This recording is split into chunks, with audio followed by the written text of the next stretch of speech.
नारायणं नमस्कृत्यं नरं चैव नरोत्तमं देवीं सरस्वतीं व्यासं ततो जयमुदीरये। आज हम महाभारत के जिस कथा प्रसंग में श्रोतागण के सम्मुख हैं वह प्रायः प्रतिदिन हमें अपने जीवन में उसका मुकाबला करना पड़ता है। बड़े से बड़े संत, बड़े से बड़े समाधि पुरुष, बड़े से बड़े ऋषि मुनि भी जिसकी उपेक्षा नहीं कर पाते, फंस जाते हैं उस काम के संबंध में। आज की कथा ययाति है। श्रीमद् भगवत गीता में श्री कृष्ण ने काम को क्या कहा है? महाशन, महापाप, महाभुक्खट, महाशनो। अक्सर कहते हैं भोजन। कामदेव जो है क्या है? महाशन, महाभुक्खट और महापाप। पाप भी नहीं है, विचार भी नहीं करता कहाँ क्या करना चाहिए, कहाँ किससे कहा, इसका विचार तक अंधा हो जाता है। कामान, काम और क्रोध, ये दोनों ऐसे तत्व हैं जो अंधा कर ही देते हैं। क्रोधांध शब्द, कामांध शब्द, मदांध शब्द, ये सब एक ही है, सहोदर हैं तीन। तो शुक्राचार्य ययाति को शाप दे देते हैं। जब देवयानी रूठ कर उनके यहाँ जाती है और शर्मिष्ठा की शिकायत करती है, ययाति जाते हैं देवयानी के पीछे पीछे, क्षमा भी मांगते हैं शुक्राचार्य से, लेकिन क्षमा नहीं करते। कहते हैं कि राजन, तुमने देवयानी को नहीं मुझे भी ठगा है और तुम लिप्त हो, इसलिए मैं तुम्हें शापित करता हूं कि अभी तत्क्षण ही तुम बूढ़े हो जाओगे। याति लाख गिड़गिड़ाते हैं, शुक्राचार्य नहीं मानती। तो प्रार्थना करने के बाद अंत में कहते हैं ठीक है जाओ, शाप तो नहीं लौटेगा, कुछ इसमें संशोधन मैं करता हूं। संशोधन यह मैं करता हूं कि तुम मेरा नाम लेकर पवित्र भाव से मेरा स्मरण करोगे और किसी युवक को अपनी वृद्धावस्था अगर वो ग्रहण करे तो दे सकते, लेकिन हमारी वृद्धावस्था उसके पास जाएगी तो उसकी युवावस्था हमारे पास आ जाएगी। ऐसा हो, जाओ। ये यात्री चले आते हैं, लेकिन काम वासना जो है अभी तक बुझी नहीं। महाभारतकार ही कहते हैं न जातु कामान कामेन भोगे न साम्यति, जातु कामान कामे न उपभोगे न साम्यति। जैसे आग में घी डाला जाए, आग और प्रज्वलित हो जाती है, उसी तरह काम का जितना ही उपभोग करिएगा, जितना ही स्त्री संसर्ग कीजिएगा, सौंदर्य संसर्ग कीजिएगा, उतना ही वह और बढ़ेगा। अक्सर ऐसा होता है ना कि हम खूब भोजन स्वादिष्ट मिलता है तो जमकर खा लेते हैं, खूब पेट भर आकंठ खा लेते हैं, और उस दिन उस क्षण बिना नहीं खाएंगे। अच्छी चीज भी आकंठ ग्रहण करते हैं तब भी, और बुरी चीज तो खैर नहीं ग्रहण करते, लेकिन फिर भूख लगती है।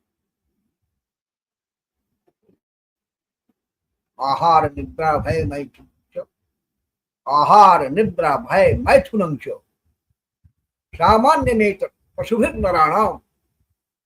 भर्तृहरि ने कहा कि भोजन करना, सोना, निद्रा, भय मैथुनं च और डरना तथा स्त्री संपर्क करना, ये तो पशु भी करते हैं और मनुष्य भी करते हैं। लेकिन धर्मो हितेषाम मधिको विशेष, धर्मे नहीं ना पशु, धर्म से जो हीन है, धर्म सोच कर यह काम नहीं करता, धर्म सोचकर भी काम का सेवन किया जाता है, धर्म के साथ भी सेवन किया जाता है, संतानोत्पत्ति के लिए, सृष्टि की संरचना बढ़ाने के लिए। भर्तृहरि वही कहते कि भोजन साफ कीजिएगा, फिर आए 1 दिन 2 दिन 4 दिन। 39 दिनों के बुद्ध को सुझाता की खीर खानी पड़ी थी ना, 39 दिनों तक शरीर को साधा उपवास रहे और फिर वापस आना पड़ा संसार में उपदेश करने के लिए। शरीर माध्यम खलु धर्म साधनम, कालिदास ने कहा यह शरीर ही जो है वो धर्म का साधन है, और इस शरीर को हम काम वासना में डुबो देंगे, काम लिप्त हो जाएंगे, यह शरीर भी नष्ट हो जाएगा। ययाति की कामना समाप्त नहीं हुई। अब क्या किया जाए? देवयानी के 2 पुत्र यदु और तरबश, बड़ा यदु है उसको बुलाते हैं, कहते हैं, पिता पुत्र से कहता है कि पुत्र यदु ऐसा है, काम वासना अभी तक समाप्त नहीं, मैं अभी भी कामों को करना चाहिए, सुंदरियों के साथ रमण करना चाहिए, इसलिए ये वृद्धावस्था जो मुझे प्राप्त हो गई है शाप से, इसको तुम ले लो और दिव्यावस्था से फिर 1000 वर्षों के बाद बदला बदली कर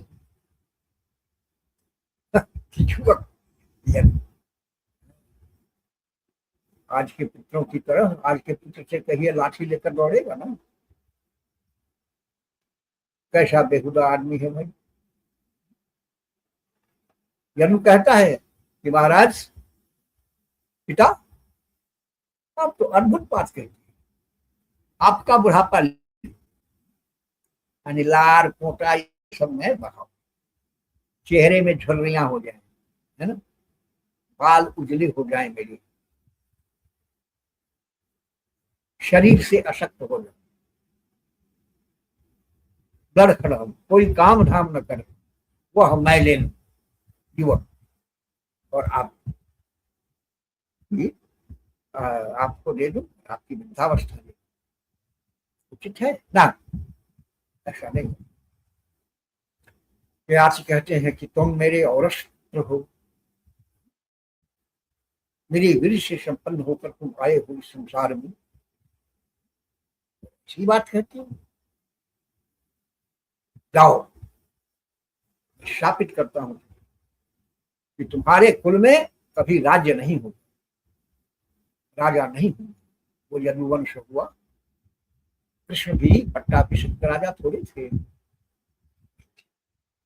और वैसे भी यादवों में क्या था, राज्य थोड़े था, गणतंत्र था उस समय। तो वृद्धि गणतंत्र की बात कहते हैं ना, वैशाली के गणतंत्र, उससे भी पहले 18 कुल यादवों के एक साथ मिलकर शासन राज्य था। यदु को शापित कर दिया ययाति ने, फिर दूसरे पुत्र दुर्वसु को बुलाया, वह भी देवयानी का ही पुत्र था, उससे भी कहा दुर्वसु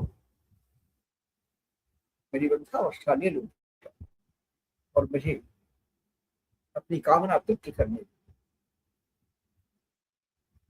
मैं असंतुष्ट हूं। तुम जानते हो कि असंतुष्ट व्यक्ति जो है, जो मृत्यु को प्राप्त होता है, तो प्रेत मेरी काम पूर्ति के साधन बन जाओ। फिर बस वो और बिगड़ जाता है कि राजन, ऐसी अपूर्व बात तो आज किसी ने कही नहीं, जैसा आप कह रहे हैं। आपकी वृद्धावस्था में दिन, यानी मैं कामनियों से दूर रहूं। वृद्धावस्था के गुण दोष आप जानते हैं ना, जान ही रहे हैं ना, कब ऐसा कह रहे हैं कि वृद्धावस्था में क्या होता है। मैं स्त्री संसर्ग न कर पाऊं, अच्छा भोजन नहीं कर पाऊं, कुछ पचे नहीं, सारा शरीर स्वस्थ हो जाए, निर्वीर्य हो जाए ना। कहा कि तुर्वशो, तुम्हारा कुल, तुम्हारे वंशज नष्ट हो जाएंगे, पशु पक्षियों का आहार करेंगे, वर्ण शंकर कहलाएंगे। जाओ सब। फिर दुर्ह को बुलाया, ये शर्मिष्ठा का बड़ा को कहा है याति ने, पुत्र तुम मेरा वार्धक्य ले, बड़ा उपकार होगा तुम्हारा, मैं संतुष्ट होकर स्वर्ग जाऊंगा। ऐसा करो, तुम मेरे हृदय के रक्त। फिर कहता है कि महाराज मुझे क्षमा करें, ऐसा संभव नहीं है। जरा का कष्ट मैं जानता हूं, बुढ़ापा, जरा जरा का कष्ट मैं जानता हूं। आदमी पशु हो जाता है, बच्चा हो जाता है, कुछ किया नहीं जाता, कल्पना करते, 3 पैरों का पशु बन जाता है, 3 पैरों का पशु, लाठी आ जाती है। बचपन में चौपाया, और युवा में दोपाया, बुढ़ापे में पाया, ये शरीर हो जाता है। तो मैं यह सब करने की उसको कर देती हूँ कि तुम्हारे वंशज जहां रहेंगे, तुम्हारे एक स्थान होगा, मरुभूमि होगी, काठी घोड़ा पाल की कोई नहीं जाएगा, हमेशा सूखा रहेगा, दुष्काल रहेगा। गया बेचारा। उससे छोटा अनु उसको बुलाए, पुत्र तुम पर मेरा अखंड विश्वास है। क्या खुशामद है भाई, है बाप जो है बेटी की खुशामद कर रहा है, उसकी युवावस्था देने की। तुम पर मेरा अखंड प्रेम है बेटा, और मुझे विश्वास है कि तुम मेरी वृद्धावस्था लेकर अपनी युवावस्था मुझे प्रदान करो। अनु भी कहता है, पिता क्षमा करें, मैं जानता हूं कि वृद्धावस्था, मैं क्या जानूंगा, तो जानते हैं ना कि वृद्धावस्था को भोग रहे हैं और युवावस्था चाह रहे हैं। वृद्धावस्था के कष्टों का स्मरण करते ही लगता है कि लक्ष्य चमड़ी झूल जाती है, शरीर कुछ सोच नहीं पाता है, मस्तिष्क का काम नहीं करता है, भूलता रहता है, कुछ का कुछ बकता रहता है। लोग चढ़ाते हैं उसको, बुढ़ा चढ़ाते हैं, दांत नहीं रहते हैं, आंखें नहीं रहती हैं, कान सुनने को नहीं रहते हैं, कुछ का कुछ सुनता है। मैं ऐसा नहीं करूं, यह जाति उसे भी शापित कर। अनु तुम नहीं दे रहे हो, मेरी वृद्धावस्था और युवावस्था नहीं दे रहे हो अपनी, तुम हमेशा सदैव निसंतान रहो, तुम्हारे बालक पैदा लेते ही मर जाएंगे। आप सब कर रहे हैं।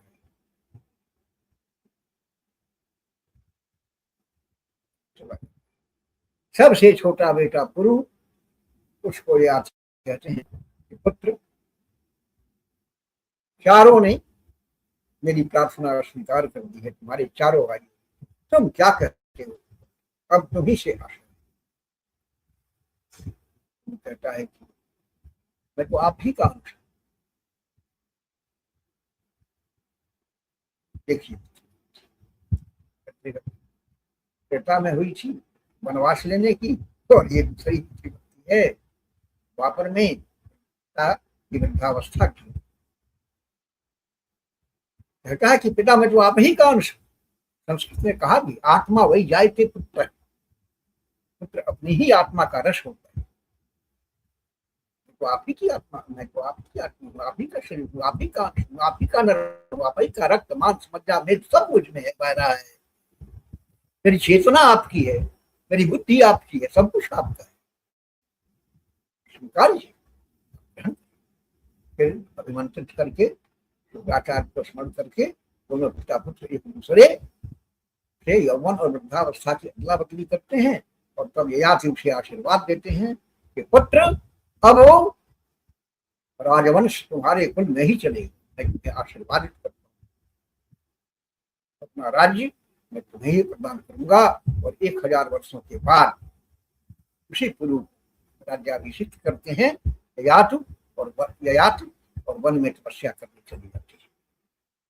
वही पूर्व, वही कौरव वंश चला आगे, गुरु सब उसी में हुए, चंद्रवंश में ये हुआ। काम वासना, एक संत ने एक संत से पूछा कि भाई बताइए कि हमारे यहाँ पुरुषार्थ चतुष्टय कहे गए हैं, मतलब 4 पुरुषार्थ। अगर पुरुष बनना चाहते हो, सच्चे अर्थ में पुरुष कहना चाहते हो, तो अपने जीवन में 4 चीजों का उपयोग उपभोग अवश्य करो। धर्म, अर्थ का, काम का, मोक्ष। पूछा एक संत ने दूसरे संत से, कहा कि भाई ये बताओ, ये चारों में सारथी तो वही है, वो चारों कुछ अपने जीवन में अपना लो, इसमें कौन बड़ा है कौन छोटा, ये बताओ। ये महात्मा कहते हैं कि भाई देखो, वैसे तो बड़ा छोटा इसमें कोई नहीं, लेकिन एक बात अवश्य है, इसमें काम जो है वह मुझे लगता है कि सबको परेशान, तीनों तीनों को परेशान करता है। धर्म को करता है ना, कलिहाल बिहाल किए मनुजा, नहीं मानत को अनुजात अनुजा। स्वामी जी लिखते हैं ना, नहीं मानत को अनुजात अनुजा, यही स्थिति है आज। बिना विवाह के साथ में रही, इसके बाद जिहादी हुई, ये क्या हुई, सब होता है। तो स्वामी जी तो बहुत कम कहे, अनुजा बहन, तनुजा, परिहाल बिहाल किए काम की, ये बात। संत कहते हैं कि यार ये बात तो है, ये सबको परेशान करता, धर्म को भी परेशान करता। विश्वामित्र जी मेनका के साथ हजारों वर्षों तक रहे, हजारों वर्ष। रोज सुबह होती थी और कहती थी मेनका की रिसीवर में जाती हूँ, कहा कल ही आए हो, फिर जा रही आज। उनको रोज कल ही दिखाई पड़ता था, और हजारों वर्ष। धर्म, अर्थ, जो व्यक्ति इस फेर में पड़ जाता है, ईश्वर में पड़ जाता है, सब कुछ मिल जाता है ना। पेशियागामी हो गए, व्यभिचारी हो गए, सारी संपत्ति स्वाहा। अर्थ में है। और काम योग का क्यों है? मजे की बात है, भावात्कार की बात कही ना, न जा तू कामान काम भोगे न सामने। आग में घी डालोगे तो और आग पर गलित ही होगी, शिखा बढ़ेगी ही। कहा उस संत ने कि भाई ये सबको परेशान कर, तो मोक्ष की क्या बात करते हो? धर्म अर्थ को ही जब ये ले जाता है तो मोक्ष की क्या बात करते? और सच्चे अर्थ ऐसा ही होता है।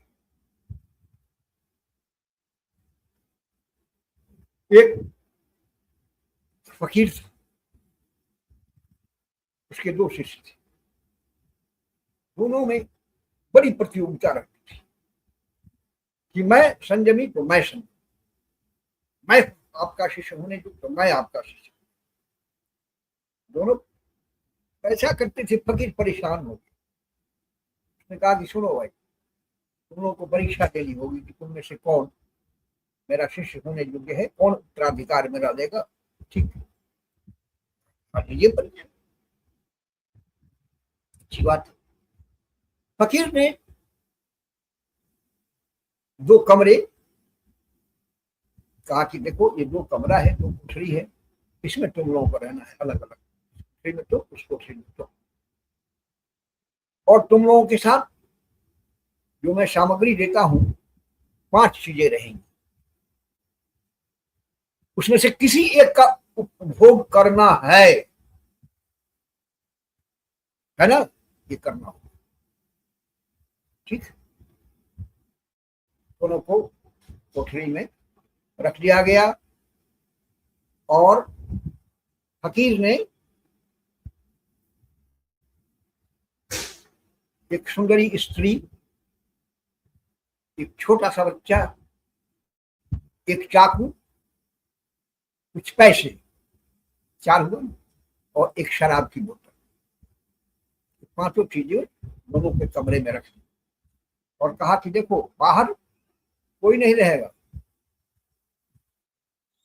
बस केवल दरवाजा उड़का हुआ रहेगा, कोई नहीं रहेगा, कोई नहीं रहेगा, तुम लोग आराम से अपना काम करोगे। रात्रि का समय हो गया, दोनों कमरे में चले गए, दरवाजा हटा दिया, फकीर ने चला।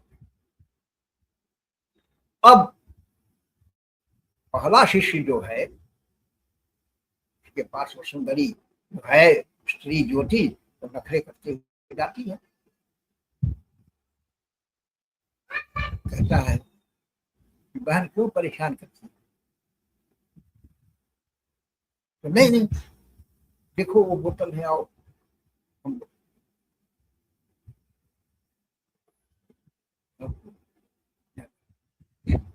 आओ इस बच्चे के साथ खेलते हैं, बैठो बात कहानी कर, बच्चे के साथ खेल। रात भर ऐसा होता रहा। दूसरे जो मित्र थे दूसरे कक्ष में, उन्हें देखा क्या बात बड़ी, ये नहीं कहा है एक ही चीज, तब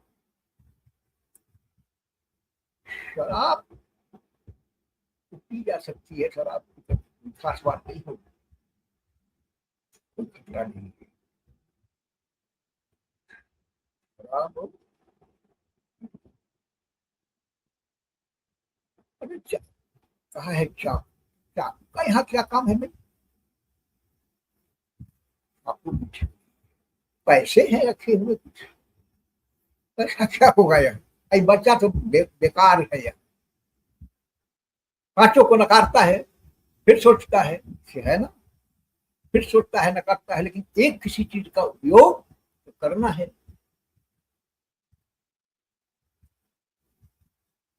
जैसे उसने बच्चे का उपयोग,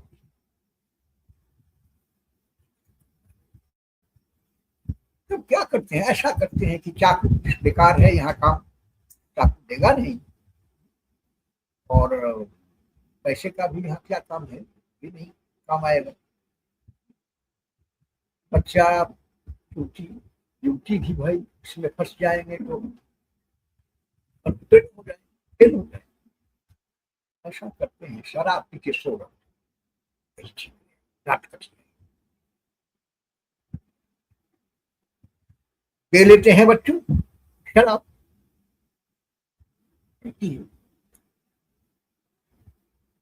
एक दो आज शुरू लाने लग, दुनिया नाचने लगती, जो सुंदरी थी बड़ी दिखाई पड़े, अब सर चमकने लगती है, और वो भी हाव हाव दिखलाती है। फिर का ये था ही जब टूटी उसकी ओर उस युवक की ओर, तो कहा ना कि बहन लपकती, अब उसमें जब ये लपकती है तो आधा जो बाकी है वो भी चला जाता है। अब शुरू में जाते हैं दोनों, होता है अग्नि और कहा था घी का मेल होता है, शिखा पर गलित होने लगती, दोनों हट जाते। अब वहां बच्चा है, तो भाई उठा पटक देखता है इन लोगों की, उठा पटक देखता है तो बच्चा समझता है बच्चा है, 3 वर्षों का बच्चा है, कहा है तो वो लपकता है, ये मारपीट हो रही है, मेरी माँ को या किसी मार रहा है, छुड़ाने लगता है, युवक को खींचता है, और वो तो सोच लीजिए पागल हो गया है एकदम, मतलब कहिए कि तलवे से जो है कामाग्नि चली गई है एकदम मस्तिष्क पर, ज्वाला बन गई है। बच्चा जैसे खींचता हटाता है उसको, बार बार हटाया, बार बार बच्चा, बच्चे का की बात है, और बच्चे को हटाया, बच्चा बार बार जाता है। अंत में बच्चा उसको इतना उद्विग्न करता है, पागल हो जाता है, ये हमको जो है तो व्यवस्था नजर जाती है, कहाँ कहाँ जाती है, चाकू पर। अच्छा अच्छा अच्छा, उठाता है,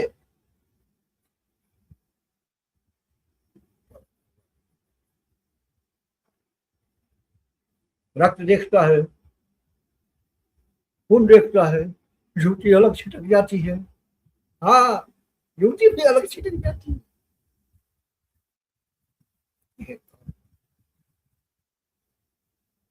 इसीलिए बनाई ही गई थी, बुलाई ही गई थी कि भाई तुमको, वो भी छिटक जाती है, अरे बाप ये क्या कर दिया, खून कर दिया।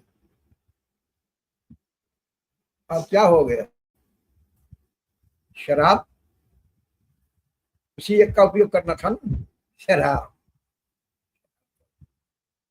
पूरा करेगी, उसी का उपयोग, उसी का उपयोग, फिर चाकू मिला, चाकू से बच्चे की हत्या हुई।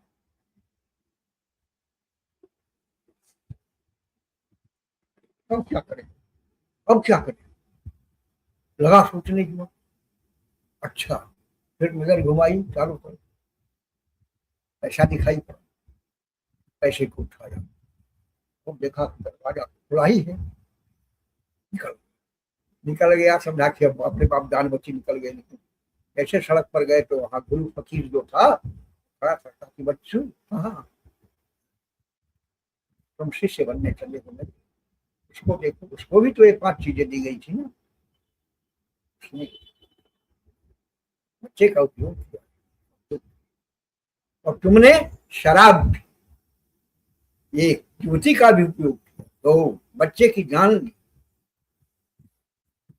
3 चाकू से 4 रुपए शराब काट करती है।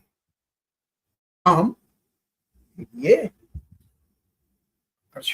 वो ययाति जो हैं किसी फांस में पड़े, काम जो है तो बड़ा एक 5 पुत्रों को शापित करना पड़ता है उनको जुआवस्था लेने के लिए। अब अभी भी हैं वो, ये बड़ी सशक्त चीज है। मैंने आरंभ में महाशनो महापाप, पिता में कृष्ण कहा कि महाभुक्खड़ है ये काम और महापापी है। तो मित्रों, आज के इस प्रसंग का हम ये एक तरह से समापन करते हैं, आप लोगों को नमस्कार करते हैं और फिर कामना करते हैं कि हम सबको प्रभु व्यास, महर्षि व्यास और प्रभु श्री कृष्ण का आशीर्वाद प्राप्त हो जाए।